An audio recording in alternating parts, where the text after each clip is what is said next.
Okay, today is still March 12th, 2021.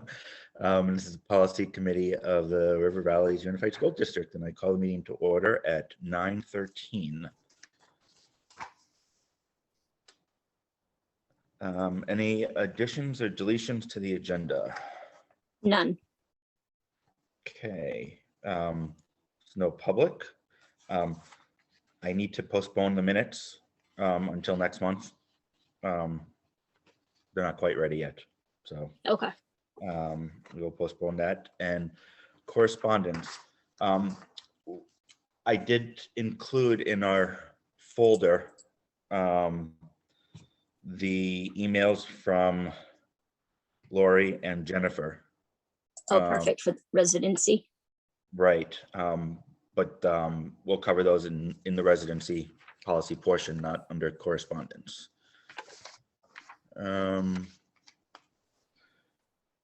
Okay, so while we're waiting for Tammy, pupil privacy.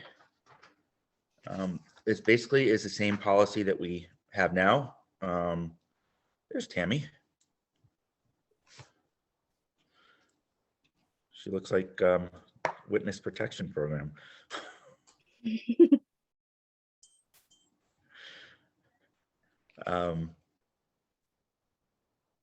Good morning. Hello, how are you guys? Good. How about you? Apologize for Fine. starting late.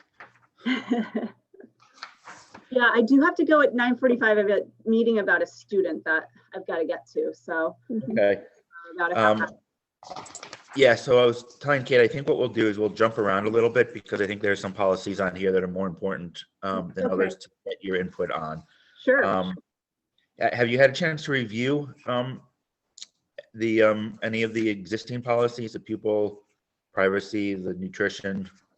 Yeah, I'm kind of familiar with those. Anyway, I looked at them briefly this morning. They're basically the same. They're pretty much boilerplate. Yeah. Yeah, I did have one question on the pupil privacy one. Yep. You can pull that up. Sure. Under administrative responsibilities, number 1. It says the rights of parents or eligible students to inspect surveys created by third parties before administration or distribution of the surveys to students. Before administration seems like virtually an impossibility. Yeah, I don't know how that would get through us to them. If neither of you have any objection, I'd want to take that out because I don't want to put something in a policy that we really can't accomplish. Right. I would run it by Bill first. Yeah, I think that's a good idea. Okay. So take out number 1 completely. No, just the before administration. Okay. The right after third parties before administration or, so there's 3 words. Well, wait, maybe not. Yeah, we'd have to take out 1 altogether. Now that I read it. I think basically the idea here is the right to give the parent the opportunity to look over a survey prior to giving it out to a student. Is that something that you guys do? Not typically. I mean, we don't really survey a lot. We've done stuff with our PBIS program before about ROARs, but it's nothing that like a third party would use. It's really just for our own information, more like a climate survey for the students. How are things going at school? Are you feeling bullied, or those kind of questions? Can you think of any use cases where this policy would be where you would need to use this policy? In the day and age of technology, there's a possibility, that you know, some company could get in touch with a kid somehow electronically if they were using, say, you know, their platform, you know, and asking those kind of questions. So I can't say no, I guess.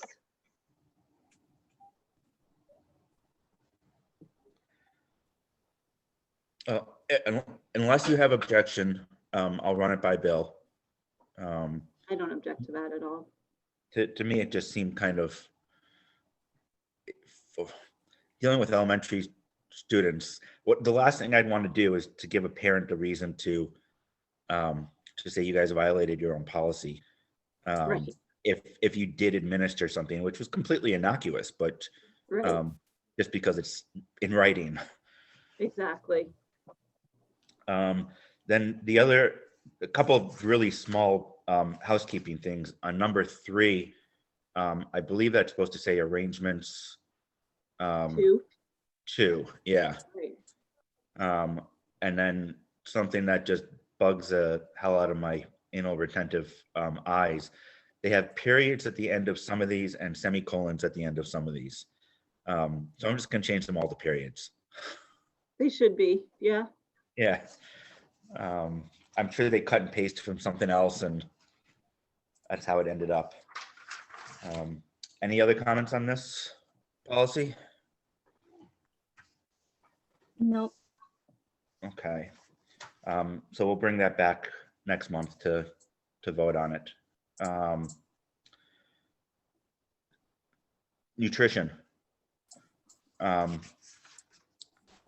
This is I have a feeling this policy is actually going to change by the end of this legislative session, as they're talking about making some pretty holistic changes to the program. But I had 2 questions. One, what happens to leftovers?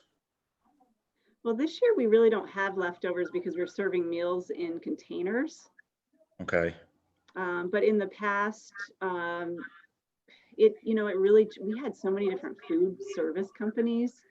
Depending upon who was running the program, it changed. Like sometimes they would let the kids go back for seconds, but then other times they're like, no, we're only supposed to give them the amount of serving that is federally mandated. So this might be a better question for Matt, since they're exactly. the ones preparing Yeah, it. that's what I'm thinking. I guess what I'd like to see is if there are leftovers, we're doing something positive with them and not just throwing them out. Throwing them out. That's Yeah. what used to always sort of bother us too. If they didn't give the kids leftovers, it was sort of like, well, they're just gonna go in the trash anyway, so we might as well feed the kids. But Give them something to take home. yeah. Again, this is pretty much the same policy that this is the same policy that we have in place currently, which unfortunately under 4 nutrition guidelines, 4D, I've got it highlighted. Yeah, I saw that. A choice was supposed to have been made and wasn't, between 1 and 2, or we could write our own. So I wanted to get your guys thinking on which one of those we should go with.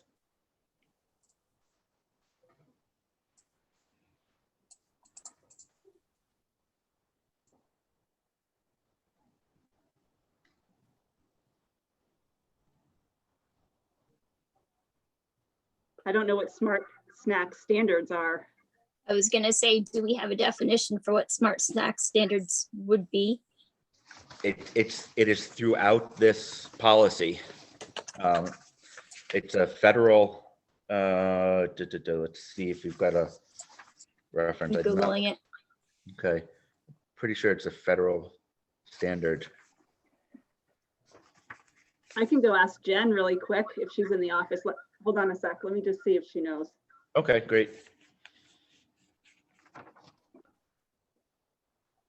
Include limits on fat, sugar, sodium, and calorie content.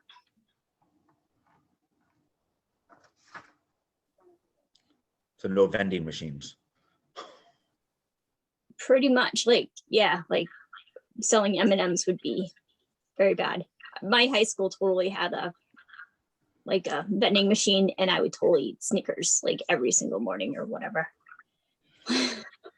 But I Little bit of think they sugar to turned them start the off day. during the school day. Like, I think they actually turned the machine off during the school day so that they couldn't sell them during the day. Well, that was good, I guess. Yeah. We always had fundraisers where we sold candy, so there's always candy around.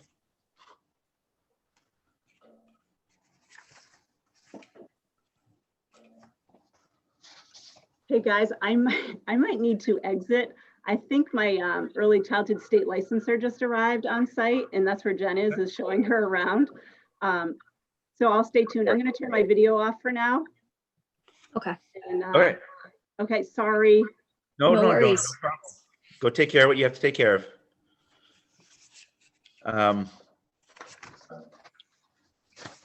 All right, I'll just throw out my thinking with number one probably is the most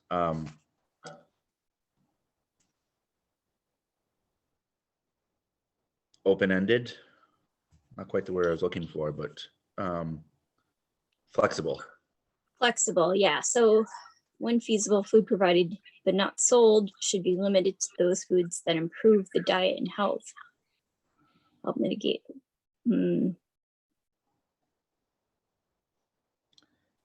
Because what I hate to do is put in number two and then have, Tammy and Matt have to, calculate calories, etc. when a parent brings in cupcakes.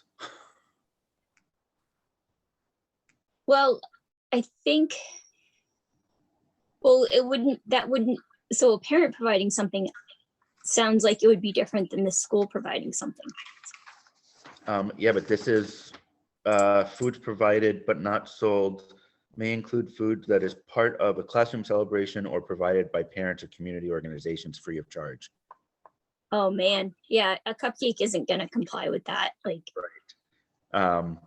So that when feasible part, I think is the saving grace there. And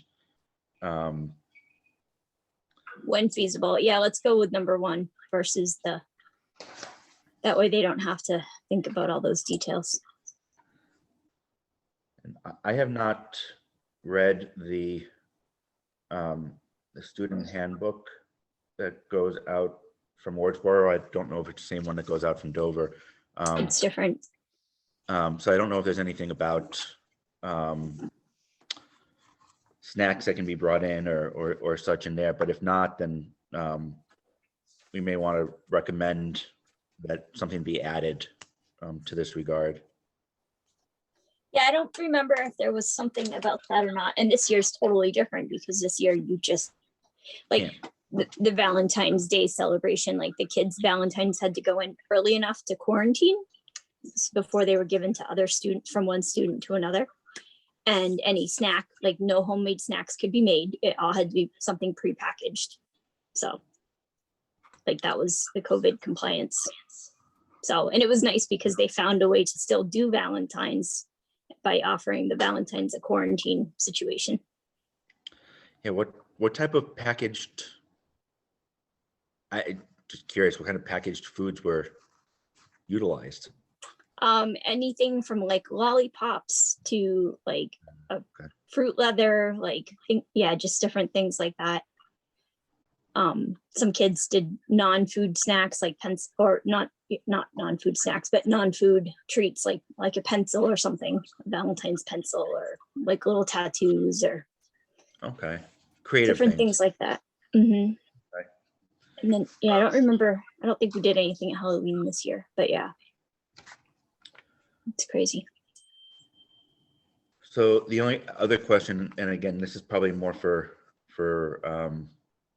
Bill, but under section 7, policy implementation, there are a number of requirements to essentially report to the public and the board. And I don't remember seeing that type of reporting being done. So my thinking is we should run this by Matt, Tammy, and Bill to make sure that it's something that they are comfortable with. So they adopted this back in 2017, huh? So this is just a review. Yeah, I mean, but they didn't go through these in as much detail as we are, clearly, since they didn't make some choices. So, so this is a required policy. This is, yes. Okay. But there are, the way there are certain aspects to this that do say that they're required by law. But let's see, compliance administrative procedures carry out, implementation, including superintendent designate, coach shall include information of the content of the. Yeah, I just, if anything, Well, to make them aware that this is something the board's expecting. and I wonder if 7D could be kind of like included in like the principal's like, or the superintendent's cabinet report, like, like meals provided or the principal's report, like, they talk about school meals. I mean, wouldn't that check the box right there? It absolutely would, as long as you heard Bill in the last meeting, he's got those, at least the principal's reports, pretty structured, and his superintendent cabinet report seemed to be pretty structured also. So we can ask him. I don't necessarily want to take these out. I think that reporting is important. I just kind of want to make sure that they know about them. Well, Tammy's back. Maybe she can answer. Sorry, Oh. I might sort of be in and out. It's a crazy day. A kid just got kicked in the face at PE. Oh. I've got my state licensor here. So. Tammy, go take care of what you need to take care of. Okay. All of this can wait. Well, if we need to shelf a policy till next month too, that's totally. I'm sorry. No Is there worries. something that I heard you guys talking about running something by us? In the nutrition policy, under section 7, there's a fair amount of, I don't know about a fair amount, there's reporting that's supposed to be made to the board and the public. Okay. And I don't remember seeing any sort of reporting being done. So I think the reporting probably is important. So I guess my latter comment was we probably should just make sure that Bill is aware that this is something that the board is expecting as it's part of the policy. Yeah, I know that there's somebody at central office that's designated, to collect all of this information. Whether or not it's reported out on, I don't believe it is, but maybe it's something like periodically. Is it a yearly report? What does it say? Annually. Annually, yeah. So So it could be the type of thing that we ask them to put a quick report together for our annual meeting, Right. since it's supposed to be the public also. Kate's suggestion was possibly including it in, the principal's report or the superintendent's report. But I was more wondering if the details that are currently provided would cover this, like would be, you know what I mean? Because they do give us an update on the lunch program already. And so Right. wouldn't that kind of check the box to saying that, yes, we're getting an update? Like, wouldn't something that they're currently doing kind of cover that? Yeah, I would think so, although it kind of, to me, sounds like it's referencing a report that's done. So it might be a little bit more specific than the information that's being reported out. and they do have to report to the state, all those statistics and all that information. So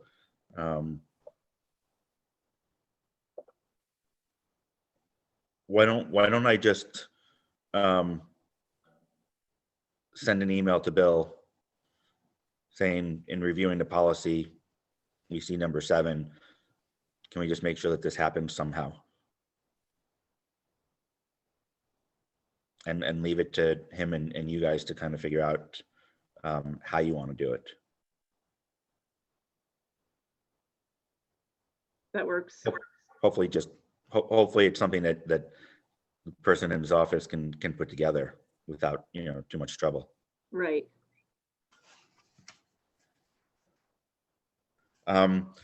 we, in 4D, I'm losing track. Yeah, in 4D, Kate and I had kind of settled on number 1. Yeah, I think that makes sense.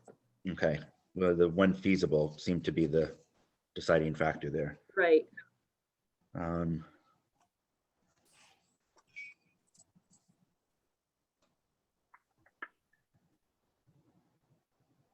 Sorry, just taking notes. All right, so Kate, are we comfortable moving forward with this, changing 4D to just number 1? Yeah, we can, yeah, let's do that. Well, so adopt that change that we discussed, and then we can mark this as reviewed and share with the rest of the board that we've reviewed this. Yeah, I'm not positive if that's if we can just review with that. I don't know if that's gonna be a Okay, substitute. because it does have a change, so we'll have to post it. So I think we should, I think what we should vote on now is recommending to the board that it be warned with the changes. Okay, So you want to make that a motion? yes, please. Could we make, I'd like to make a motion that we warn policy C9 and get that posted with the changes that were discussed. And I'll second. All in favor? Aye. Aye. Passes unanimously. Okay. The verification of student residency, Tammy, I don't think, unless you have any comments, I think Kate and I are going to go through the notes that we got from Lori and Jen Great. on form itself, and then any changes we make to the form that require changes to the policy, we can go back and do And that. update those. Okay. So unless, like I said, the only other thing is, and the VSBA does have a C31, which is a verification of student residency policy. That is not the policy that we have. River Valley's developed their own policy. So I'm recommending that we change the code to C51 so that it reflects that it's one of ours and not a standard VSBA policy. That makes sense. Yeah, I think that we needed to be a little bit more diligent about some of the stuff based on where we are located. Right. The resort communities. Yeah. Exactly. Yeah. A lot of this was taken from the Stratton policy. Okay. So I'm going to leave this on the table. Kate and I will take care of it later. Okay. Again, unless you have any comments on the policy itself. I think it's pretty straightforward. Yeah, I agree. We've definitely been using it a lot, especially this past year. And I think the affidavit had really, helped us collect a lot of the information that in the past we, might not have had. But, people are really having to validate their, residence here now. And it's very helpful for us to have the backup of the affidavit and the policy. So a question I was going to ask Jen, because of one of the comments she made, do secondary students have to fill out that affidavit, or their parents? They do, yes. Right? Okay. Yeah. Okay. That's what I thought. It's almost more critical for them because they could, it It is. because we do have a school choice Right. community. So that's pretty vital. Yeah, just look what happened to our budget this year. Exactly. All right, so let's move on to C28, the transgender. I have asked the VSBA for some guidance on the issue of the facilities. I have not received that back yet. Okay. Actually, I haven't even gotten a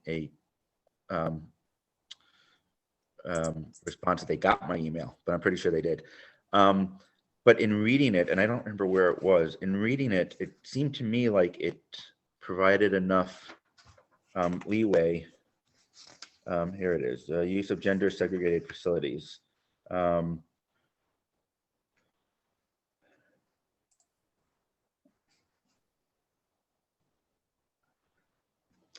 Um, page 3, the bottom of page 3. Yeah, and Right. the second paragraph under that starts, any student who expresses a need or desire for increased privacy will be provided with reasonable alternative arrangements.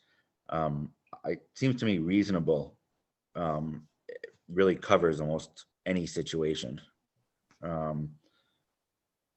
I agree, except for the next sentence goes on to say it might include the use of a private area or separate changing schedule or use of a single stall restroom. I think the fact that it says reasonable alternative arrangements may versus shall Okay, is it's guidance rather than this is what you need to do.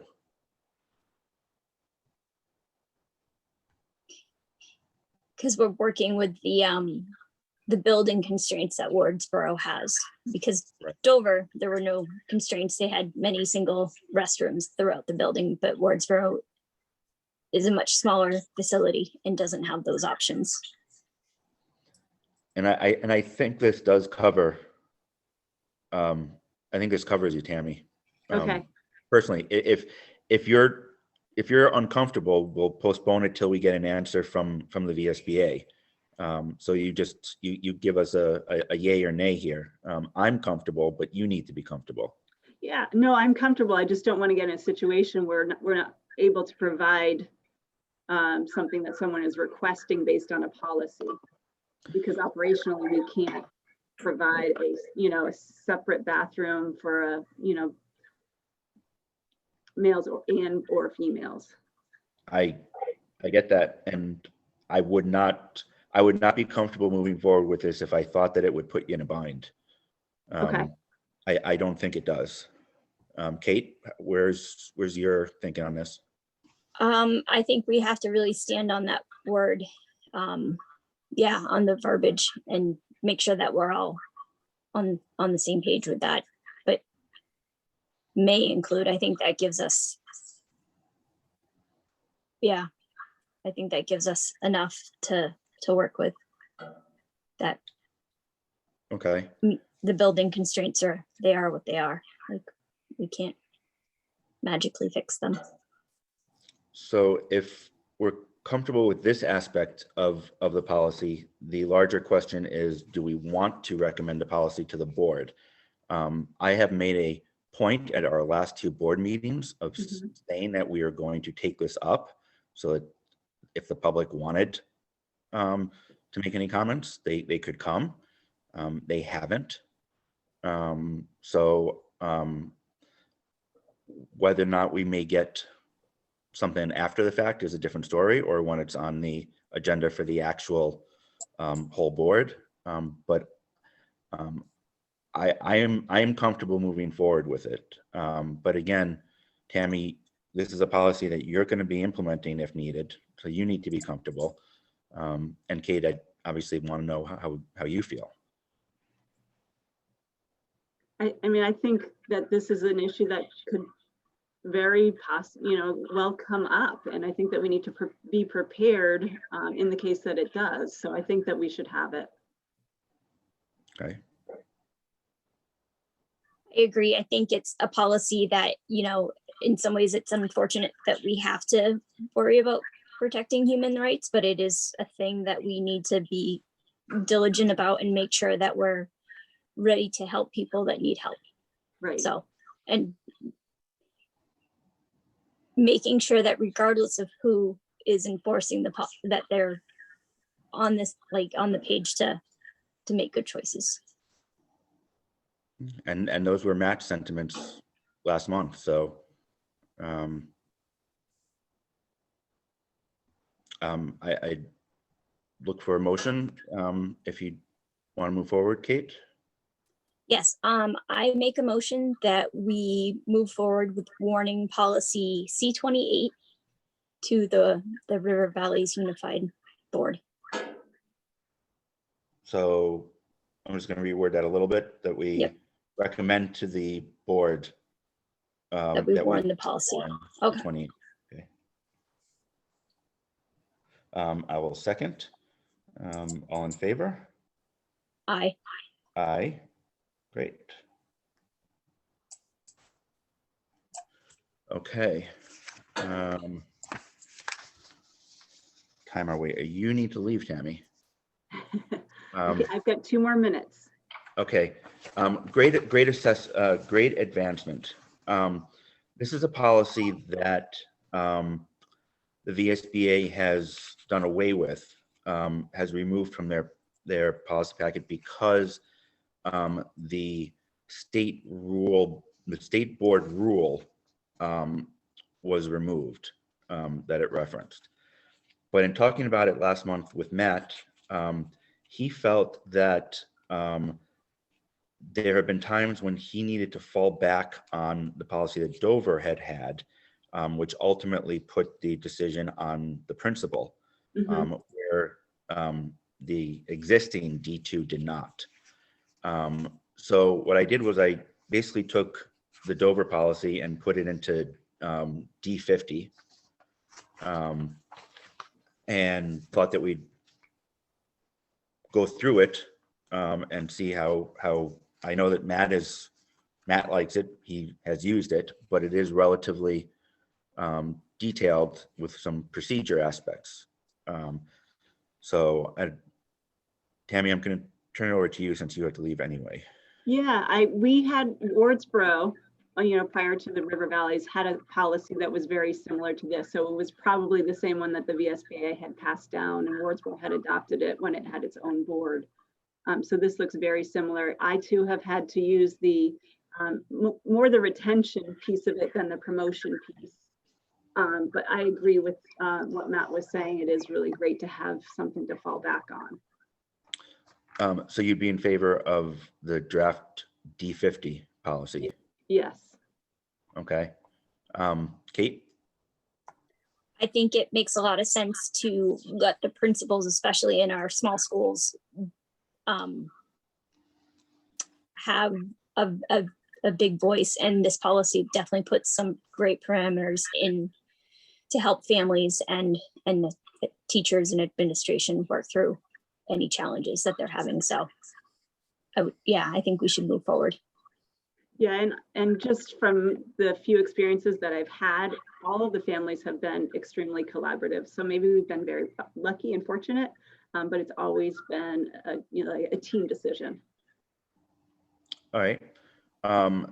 So then what I'm going to recommend is that we recommend to the board that we remove D2 and replace it with D50.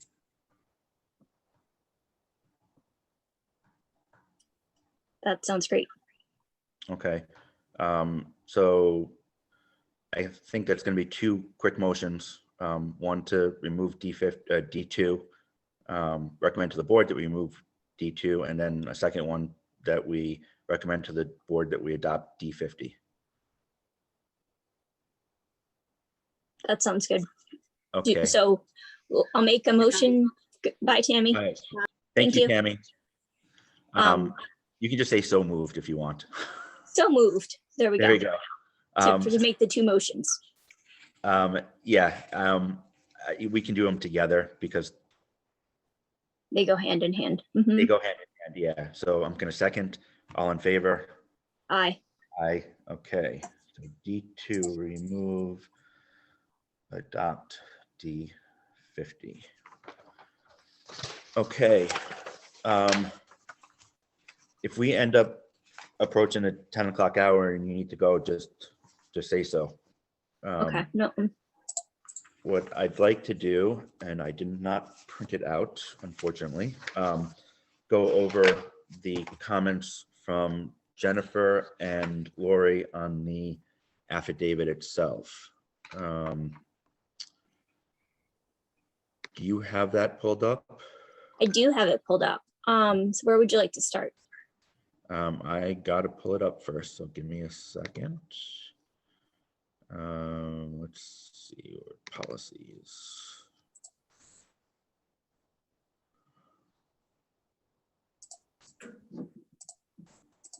Residency affidavit, there we go. Why don't we start with, let's start with Lori's, just because she emailed them first. Okay. All right, so her comment in the first paragraph has to do with timing and what documents are required. This actually was an issue that was brought up when we were first looking at this policy, and was kind of decided that we would deal with it if it came up, and it's come up. So we definitely need to change it so that homestead is not required. I like the idea that she talks about, that she got from Andy McLean, about, I forgot the name of it, what it was. The PTTNR deed, indeed, Yeah, the property domicile transfer. with a family is not eligible to file. He recommended that, right, the PTTR indeed. So what I think we should do is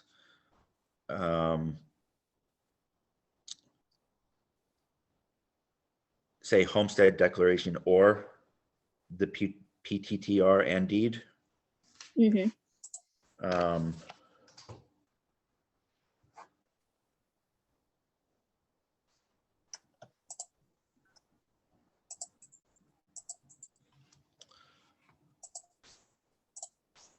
I just want to pull up the policy also, because I think it's actually in the policy itself.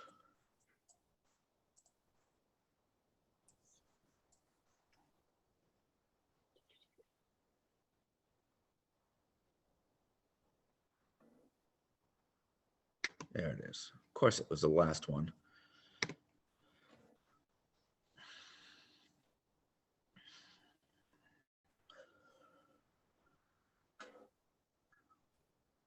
Proof of residency factors and the completion of the affidavit. Doo-doo-doo.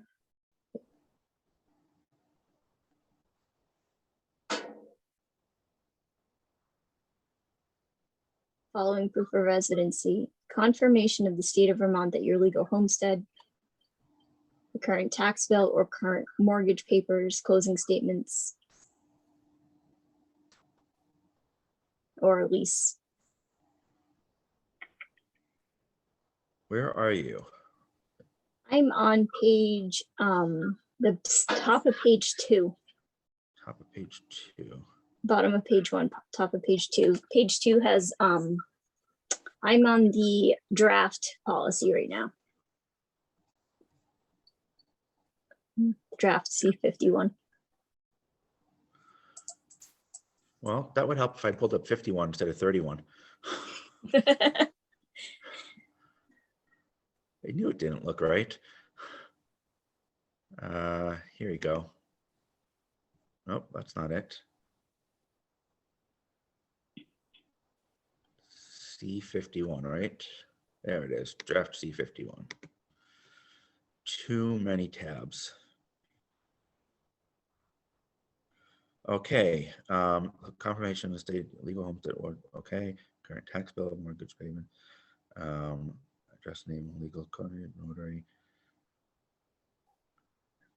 Vermont driver's license, or valid driver's license is another issue. Current utility board bill. All right, so I guess the homestead is directly in the affidavit and not the policy.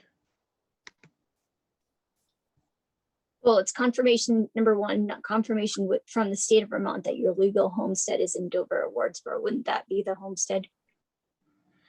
Yeah, but it doesn't specify that it has to be the homestead. So I think Okay. that, I think in the policy that gives enough leeway that that's not a change we need to make there. It's just a change we need to make in the actual affidavit. Which I need to pull up the draft of. Residency affidavit, there we go. So,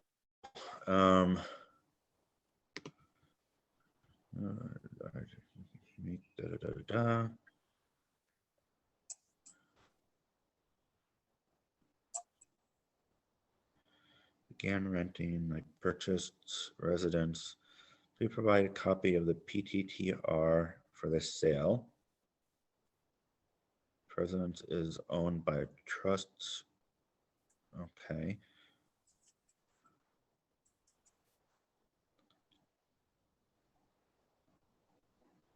So that's actually already there.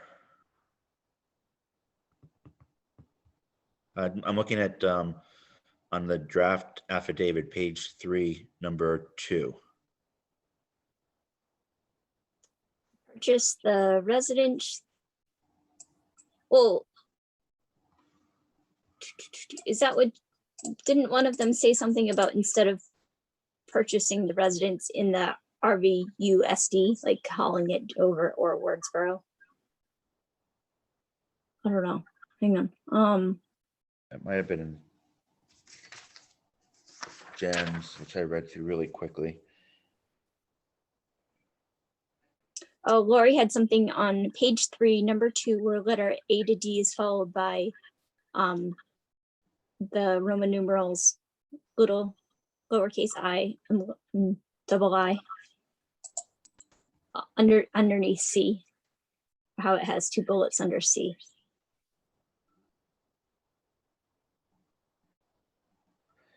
Tell me where again? 'Cause I'm not seeing On that. page 3, number 2, letter C, and then there's 2 sub bullets on letter C on number 2. Okay, I filed my Vermont Homestead Declaration with. Okay, I filed. Right, so I purchased. I'm going up back to the top of number 2. So I purchased the residence, the RVUSD residence, which I now claim as my and my pupil's primary residence on. Please provide a copy of the PTTR. If residence is owned by a trust, please provide applicable documentation. To receive tuition for my 12th grade, I'm aware that homestead declaration must be filed on the first of every.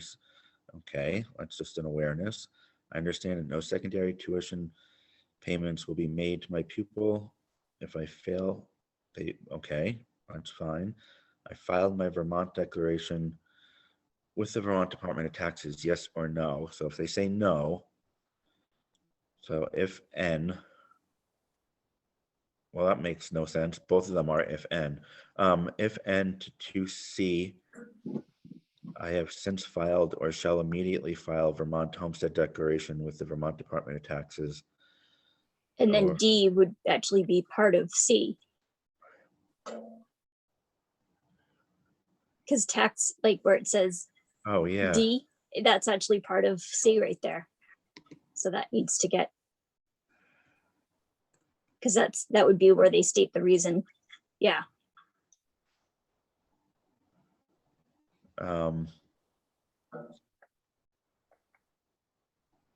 If notice C, I did not file with the Vermont Department of Taxes. Okay. I guess I'm having a hard time understanding what the problem is. There seem to be a lot of outs on the form itself.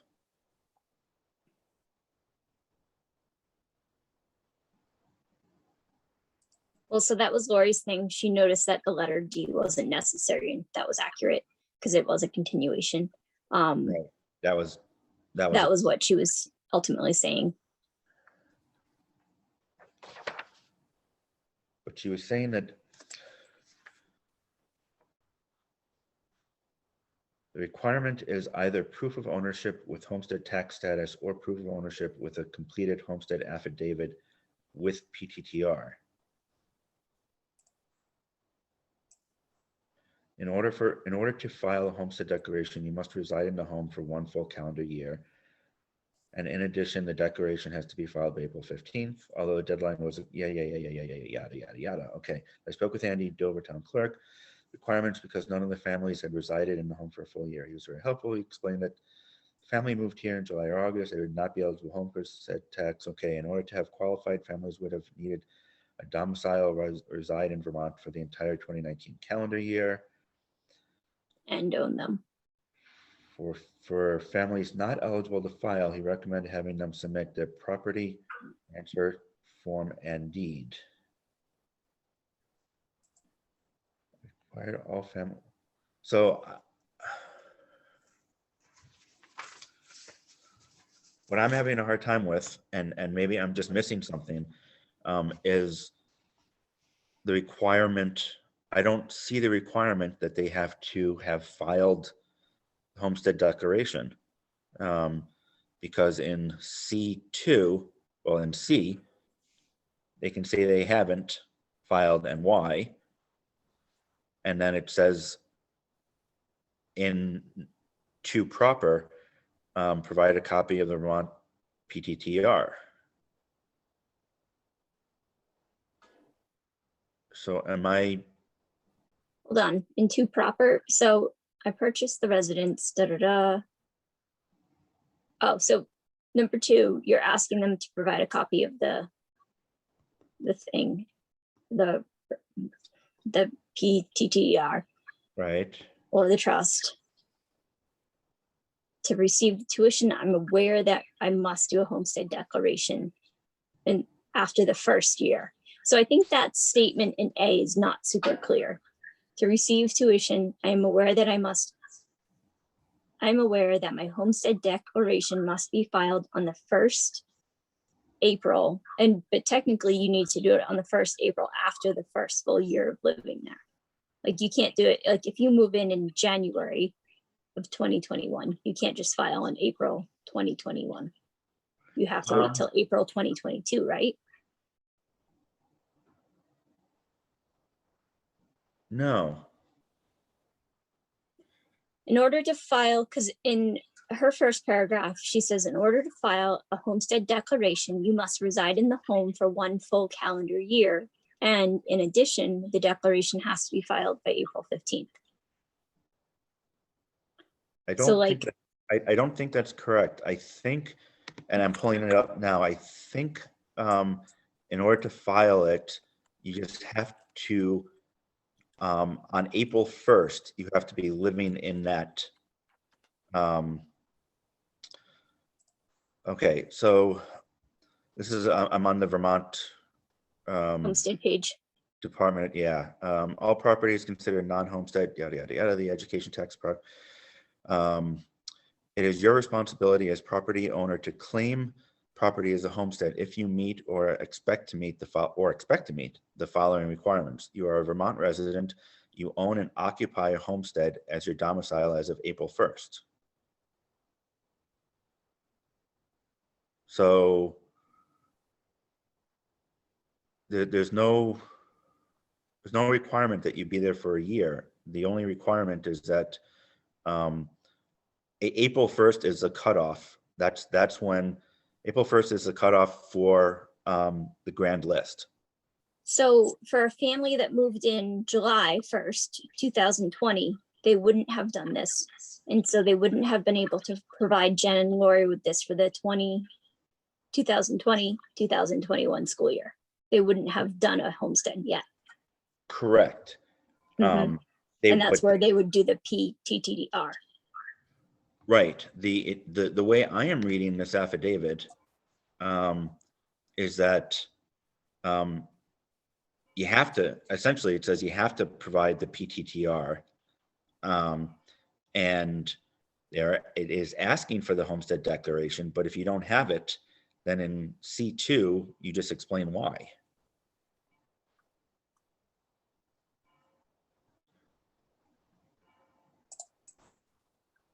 Well, so they're asking for the PTTR, and then they're asking for the homestead declaration under letter A. And if you don't have it, then in letter C, you have to explain why you don't have it. And that's where you would put like you moved in July versus. Right. And then if you scroll down towards the bottom of page 5, the checklist, under required property documents, it says if a property owner, proof of ownership with homestead tax status or proof of ownership with a completed homestead affidavit with PTTR. So one of the two. Right. So what am I missing? I don't know. I think, so I'm going back through Lori's right now to make sure that.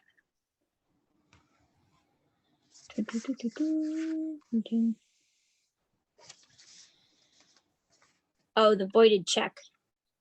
Right, right. But I think that's a separate.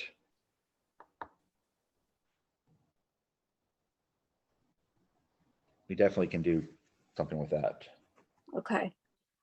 On page 1, on page 2. So,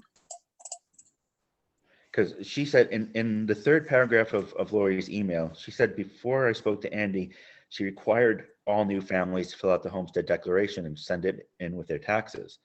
But she didn't need to do that.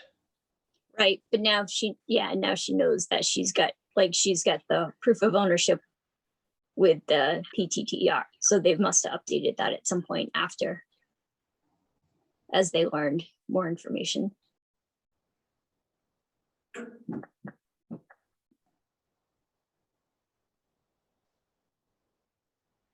She said, I made the judgment to accept the PTTR indeed, because otherwise new families would not have been able to start school.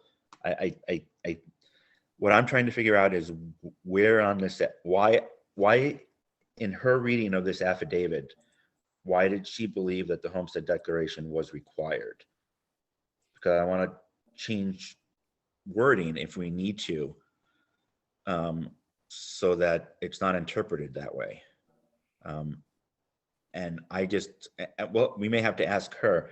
I don't see where it's a requirement.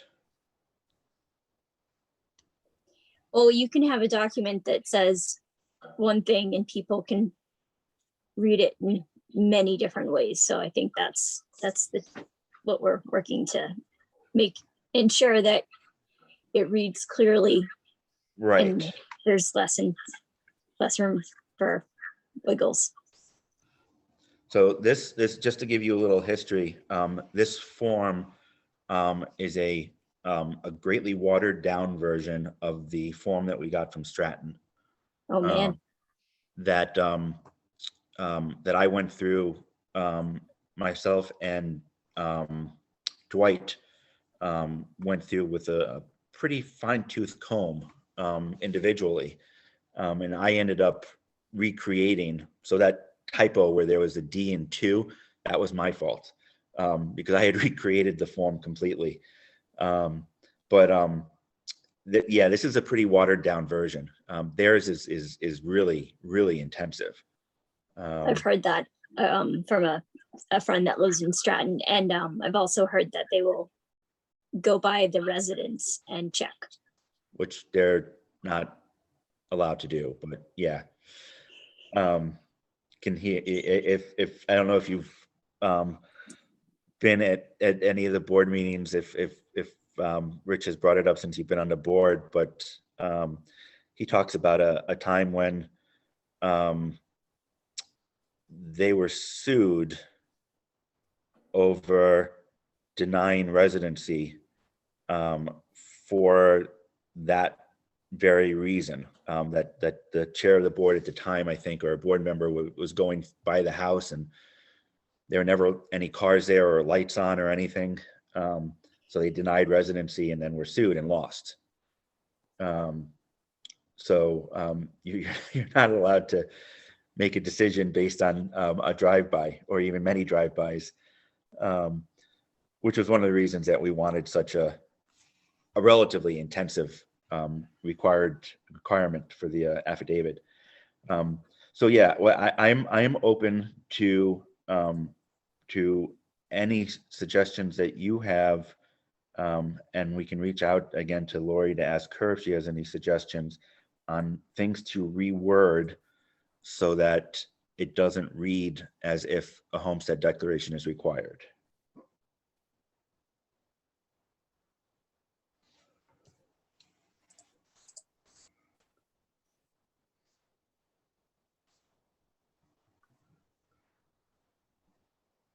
All right, so the affidavit, when you read through the required documents, it does say that you can do the homestead or the PTTR. Right. And up above doesn't make it sound the same way.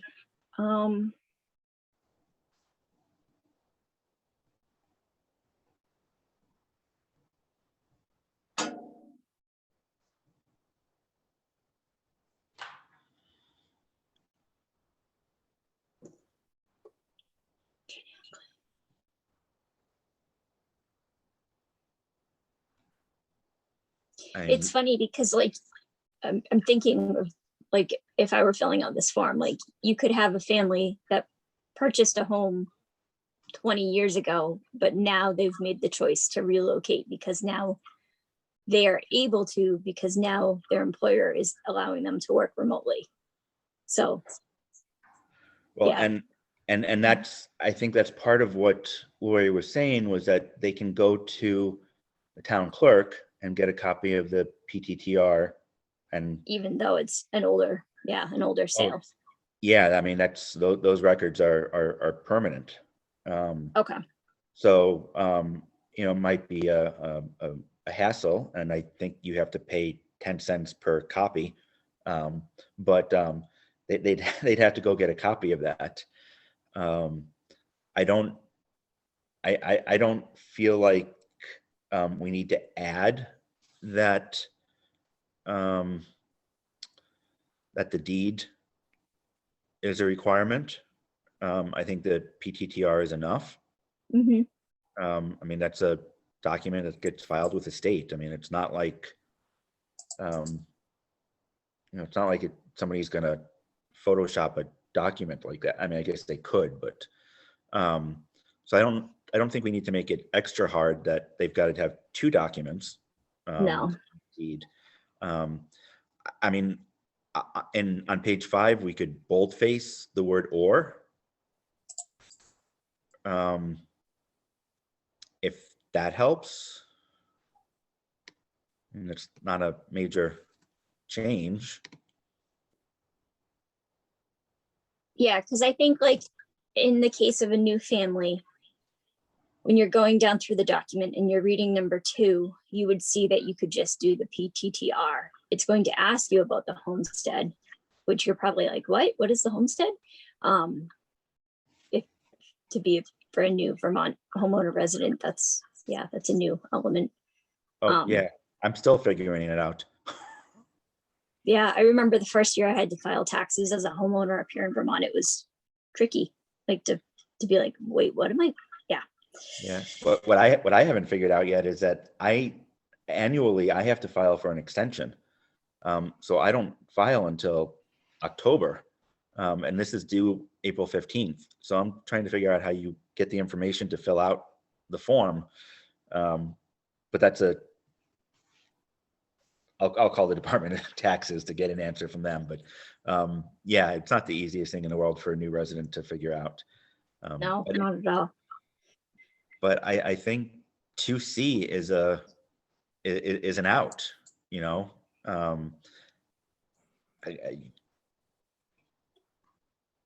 I suppose in 2C2, we could give examples of why somebody wouldn't. But I don't know that we really want to go that route and add more to it. I think that that's something that Lori and Jen can easily say, can easily, guide somebody through.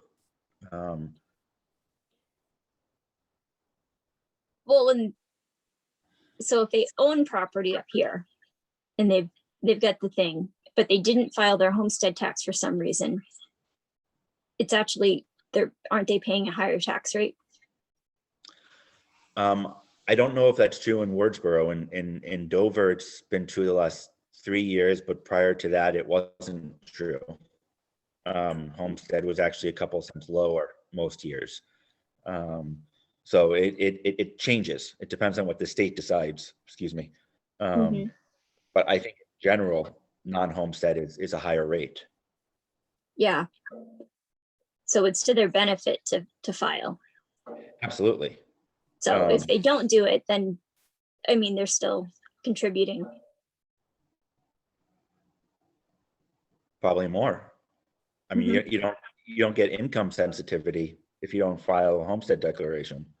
Yeah, so I don't think we have to worry as much about that. I think we just have to, yeah, just find a way to prove that they are living here. And I'm comfortable that we have that. I'm uncomfortable that Lori felt that a homestead declaration was a requirement on this form. I don't know if just bold facing that "or" on the 5th page is enough.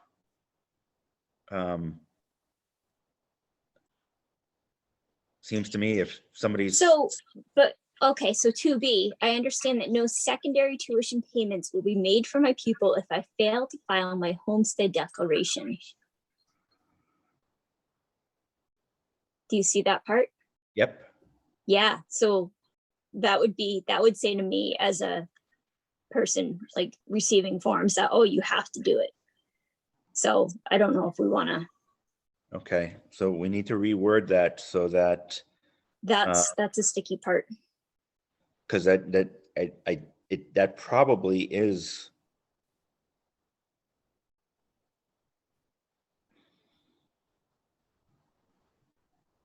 Well, I don't know. No, you know what?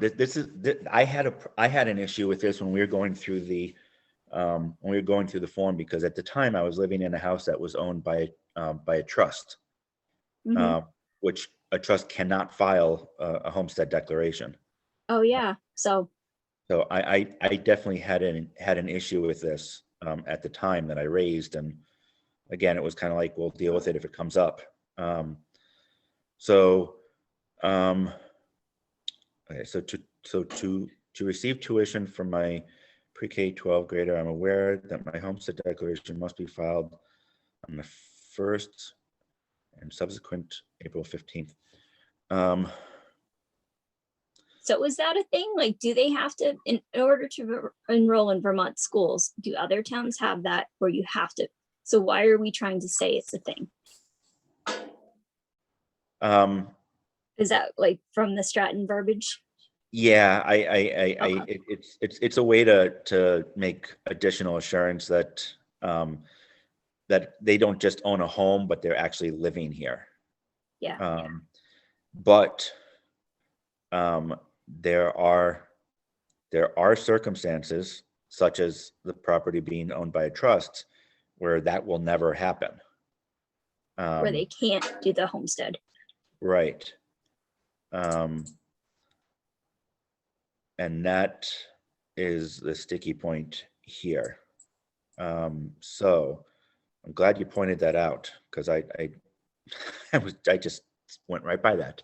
I didn't see it until like the 5th time I read it.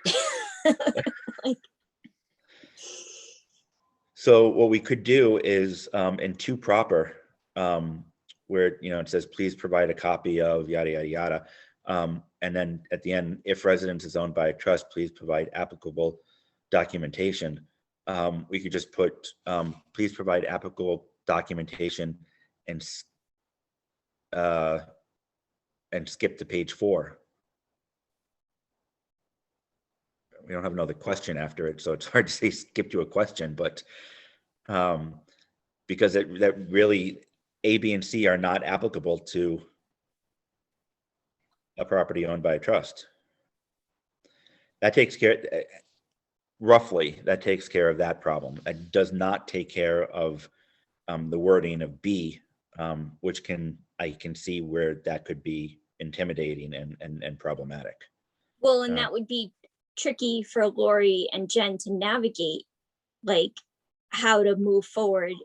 They've got the PTTR, but they don't have the homestead. Can they release the payment for that student? Like, if you read through this, it would almost say no, but so I think we have to work that a little bit to be clear.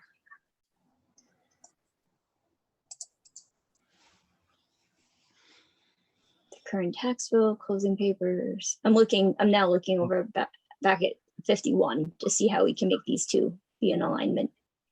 Okay. Because in If 51, do we say that they have to do a homestead? a quick scan of it, it did not. Okay.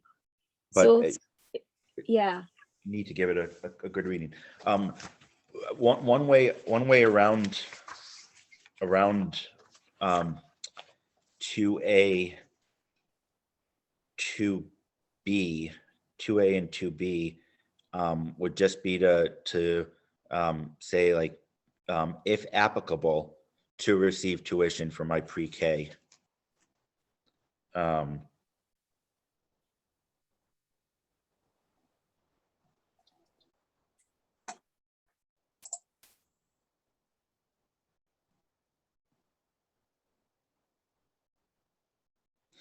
I want to carve out the exception, but I don't want to take out of the affidavit the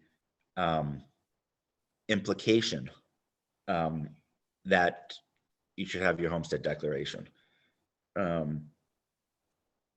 Because part of the reason for this affidavit is to ensure that these people are living in, Wardsboro or Dover.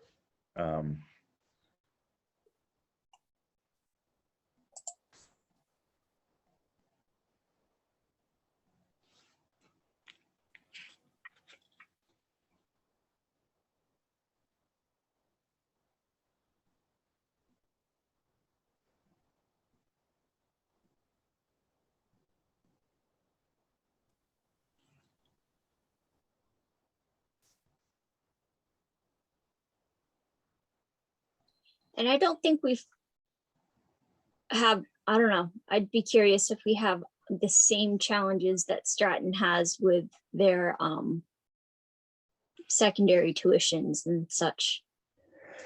It's a definite worry. It was implied when we were going through this that there were a couple of people at the time who had students in Dover, and there was belief that they were not domiciled in Dover. Mhm. So I think it is absolutely a legitimate concern, not to the extent that it is at Stratton, since their entire budget is tuitioning out.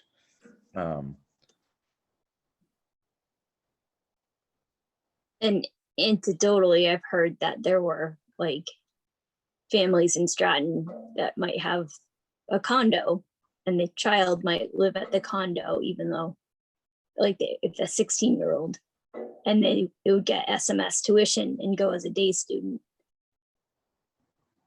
Yeah. even though the family was also living in another state. So I don't know.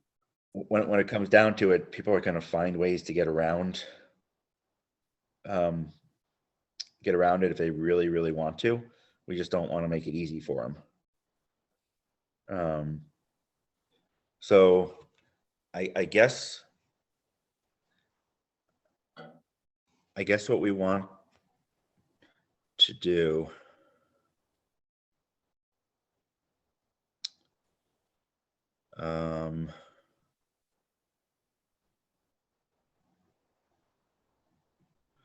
we could go so far as, at least in the situation of a trust, of requiring that the trust sign a verification that the person is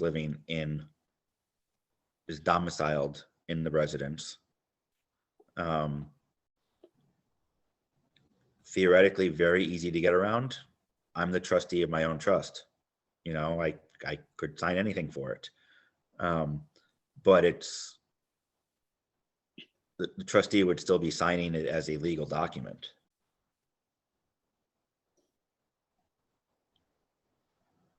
Yeah, that's tricky. And the state does have, let what the chances are that I'm gonna remember what it was called. It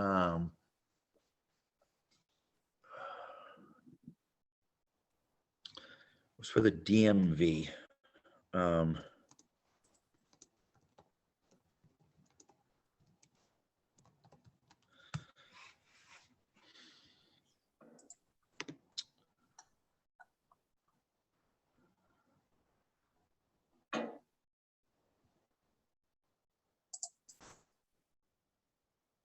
So there's a DMV form.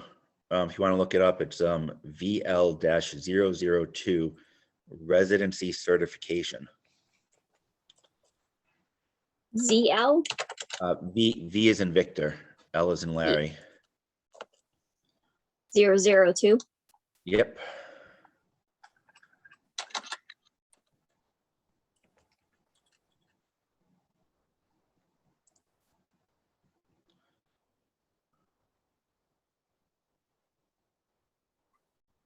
Utility bill, residential property tax bill. Landlord.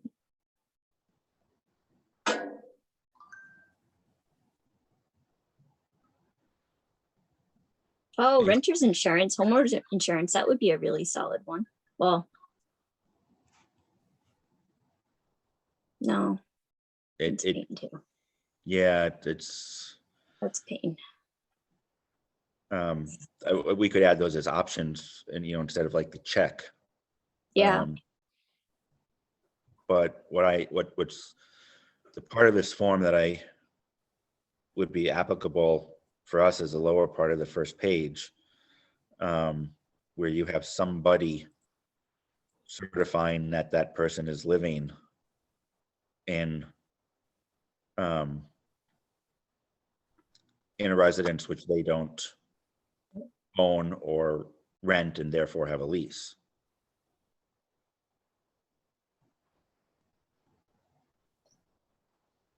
Yeah, because I'm sure there's situations in which, somebody who doesn't have a lease and lives in a property where they are not the owner, I'm sure those situations arise as well. Right. So what we could do is we could require a certification like this along with the PTTR or the homestead declaration. Do those two. So if I want to enroll my kid in school, I either have to give you my homestead thing, or I have to give you my PTTR and an affidavit essentially that I am living there. Right. In order to sign the affidavit that we're asking them to sign. Correct. So you would provide one affidavit to complete the other, in theory. Yeah, in theory. We could, well, no, yeah, it could be, it would still be, we can make it the one document. You just have a third party sign This document, like, this section of it, yeah. yeah. But then take out or modify that other section under question 2. Right, so. Because we want to make sure that we're protecting the district, the taxpayers. The taxpayers from paying tuitions for students who do not actually live here in one of our 2 towns.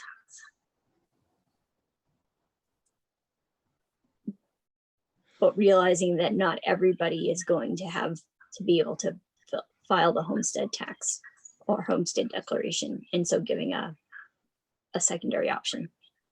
Right. And I would suspect, I'm sorry, go ahead. I was going to say, I wonder if we can make that like a different exception document versus like, and having this, like, I wonder what part, like how many exceptions to those there are. Like, is this a usual occurrence? Is this a 5% occurrence? Like, how often does it occur? Yeah, I mean, we could easily we could easily make it, you know, a residency affidavit Part B, which is only required if you can't affirmatively essentially agree to Part 2. Obviously wording is going to have to get changed. I'm comfortable having it as part of the same document or as a separate document. Doesn't make a difference to me. Okay. I think that my guess would be that this doesn't come up that often, but being in resort towns, there are gonna be people like myself, like I was, you know, up until less than a year ago, that do have residents in homes that aren't owned by them, and aren't renting.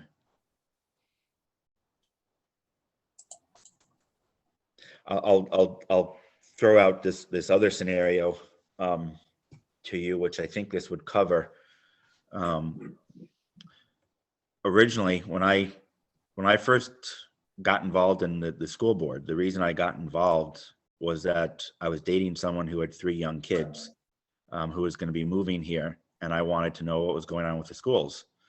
And had she moved here, she would have been living here, but would not have not been paying rent, not been married to me. So would have been domiciled in a building, in a home, without having any ability to prove that. So this secondary affidavit would give somebody like her the ability to do that.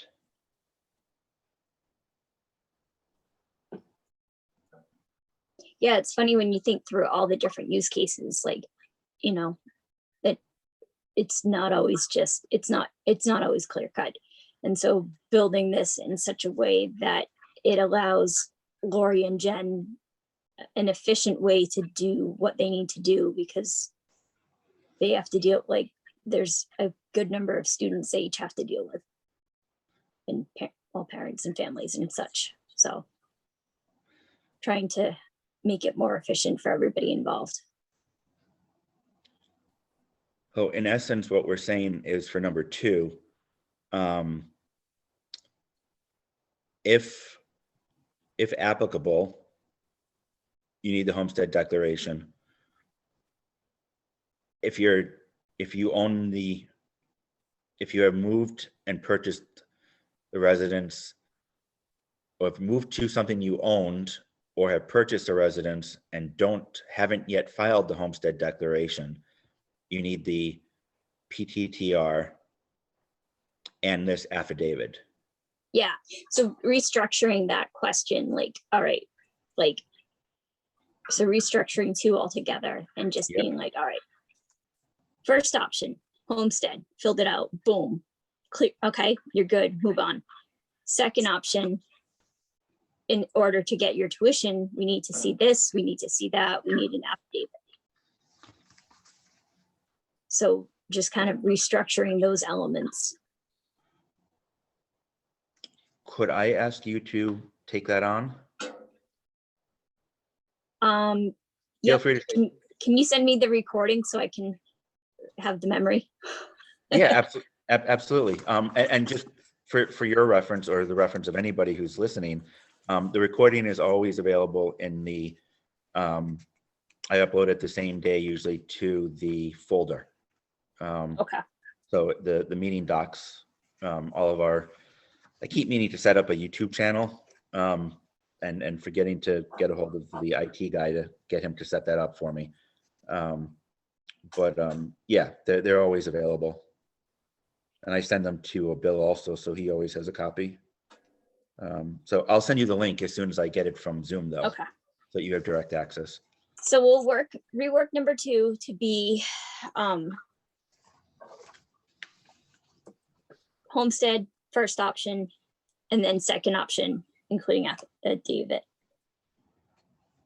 Yeah, I think the one thing that we do want to do though is if if the family is a new homeowner or newly domiciled in a home that they previously owned, that come the filing date for the homestead declaration, that has to be provided to the district.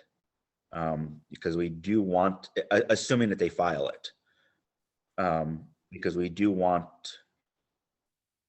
that we want that knowledge that they are domiciled here. And I think that is going to be the majority of the families that they're going to be able to provide that once they've gone through the first income tax filing period. Which is probably not going to be before their first tuition payment is due for the school of their student. And so we need to have something right before that time so that we can make payments. So in essence, it's homestead declaration or PTTR and the affidavit. But if it's homestead declaration, but you haven't filed one yet, temporarily the affidavit and PTTR is enough. Well, if we make it sound like option 2 on that, the PTTR and the affidavit, the common path would be the homestead. The uncommon path would be the affidavit and the PTTR, because there will be situations where somebody is going to have to take the uncommon path on a yearly basis. Correct. Yep. So allowing that to happen and not making it sound so black and white that like if you do not do the homestead, it will not happen. Oh, right. Yeah, like in B. Yeah. A and B. Yeah, no, absolutely. Those are applicable if you will be filing a homestead declaration. So this is where it gets a little dicey and tricky, because like, all right, if you are part of that secondary grouping that, you live in a trust, you might not have each year you'd be asked to get documentation, do the affidavit. That seems very paperwork intensive. I guess I'm trying to understand. Oh, I don't think we require this of people on a yearly basis. Okay, so just when they move to relocate to the district. This is their process to go through to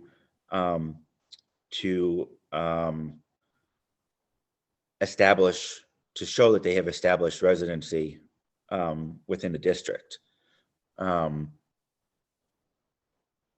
I think, if I remember correctly, and I have to go back and read the policy, I think we might have allowed a way for the board to require, or somebody to require that upon request that they provide this documentation again.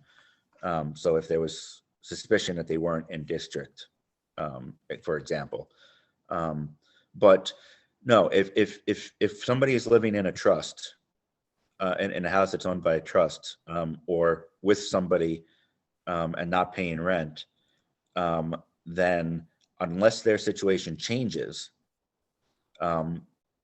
they only have to do this once. They've got to fill out that secondary affidavit and provide the PTTR, but only once.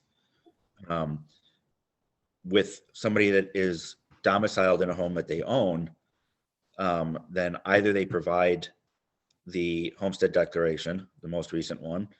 If they haven't filed that yet, then they've got to fill out the secondary affidavit. And once they file their first homestead declaration, they have to provide that to the district. So in that situation, there is one additional piece of paperwork that they have to provide. But once they provide that first homestead declaration, whether it be initially or after the first filing, that's it. They don't have to do it again. Okay. Does that make sense? I think that does. It's just, yeah, trying to figure out how to structure it. So we'll work through that. Okay. Well, that's why I gave you the hard work. I know. I've had a hard time getting through the work I've assigned to myself. I will take this on if you don't want to do it. You have kids, so I'll give a stab at reworking it. I'll save it off as a like a working copy or something, because I think it's going to be a tricky one that I think we're going to have to. I'll put together something, but then we can workshop it and come up with something that works. Because I don't think I'm going to nail it on the first try. You might surprise yourself, but we'll see. Wordsmithing as a group will always work. So exactly. So, and then coming at it with fresh eyes a different day might be like, oh, that makes total sense. So, like a day that I didn't miscalculated what time the hearing was. All right, so why don't on Lori's. But it's pandemic anniversary day. It's, it was Friday last year, this week, that we went into state of emergency as a country. Was it really? God. Yep. So this is where our brains are fatigued. We are so it's been a year or a decade squashed into a year. I'm not sure which. Yeah. No, the last 2 months have been substantially harder for me. I love my dog, I love my cat, but having virtually no human interaction, it finally got to me.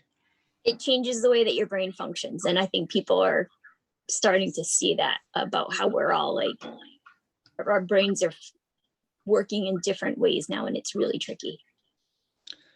Yeah, I contacted my doctors a couple of days ago, and together we made the decision that I am going to get the vaccination, because I can get the Johnson & Johnson vaccine. I'm eligible as of next Monday altogether, but I know someone that's going to be able to fit me in with their Johnson & Johnson clinic. So that's awesome.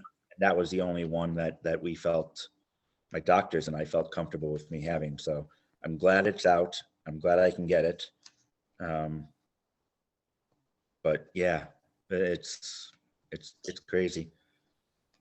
It's a lot of information. The one good thing about my diabetes is that I'm eligible for the vaccination. I'm sorry, I cut you off. Oh no, I was gonna say it's and these are all decisions and information that a year ago we couldn't have processed. A year and 2 days ago, if you had told us that we would be spending a year doing this, I don't think anybody could have wrapped their brains around it. So I think at this point in the pandemic, we all kind of have to pause and be like, oh, we're doing pretty good. And then figure out a way to recharge our batteries, because I think everybody's tanks are pretty empty right now. Good time for good weather to be coming. Yeah. I mean, at least to have it. Next week's not going to be the greatest, but after that, hopefully spring will be here and spend time outside. Longer days. Yep. I'm sorry. And then, oh yeah. And I've got a policy that the dog and I have to walk every day. So that's helped. That's helped a lot. We have to get in a good walk, and if there's sunshine, we have to get the sunshine. So it's important. Vitamin D. Yep. It's mission critical. Okay. So I see it's 10:45 already. Do you want to take a pause? Yeah, I was gonna say because it seems like we moved a few forward, and we had a really good work session for some of these other ones, and then we can regroup and put them on the next agenda. Yeah, and I think what I'm gonna do is I'm gonna go through Lori and Jen's emails, which I probably should have done before today, and make a bullet list of their suggestions, and we can just knock them out. Just go one by one and just knock them out quickly. Because I think we took care of, not that we took care of, we worked through the biggest one. Yeah, and then I think just figuring out how to structure it to make it seem like the homestead is definitely the preferred methodology, but then allowing for the, the 3% or whatever that might not have that done yet, or all that fun stuff. And you know what, I'll send a quick email to Lori and Jen and ask them, just so we have, some anecdotal information about how many people are domiciled in homes and not able to file the homestead declaration. Mm-hmm.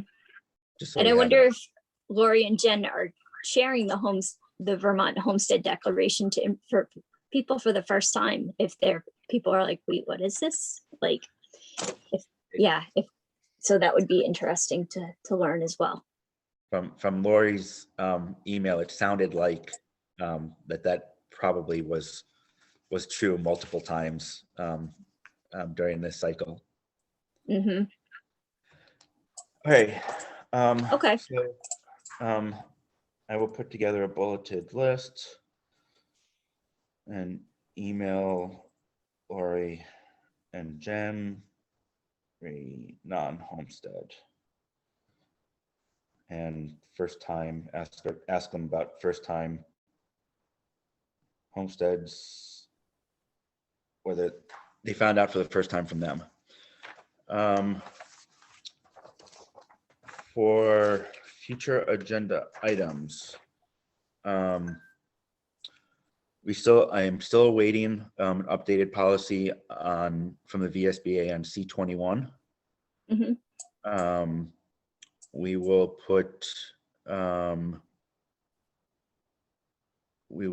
continue the discussion on D50 Mhm. slash C31. One of the things when I mentioned I hadn't done all my homework, one of them is the board email policy, which I also know at least 3 board members are not going to be happy with. So probably haven't pushed myself as hard as I should because of that.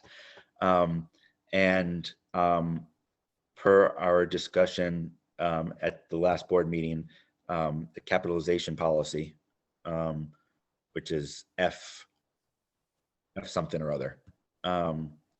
We may end up needing 2 policies, the actual capitalization policy, which is recommended by the VSBA or provided, I forget.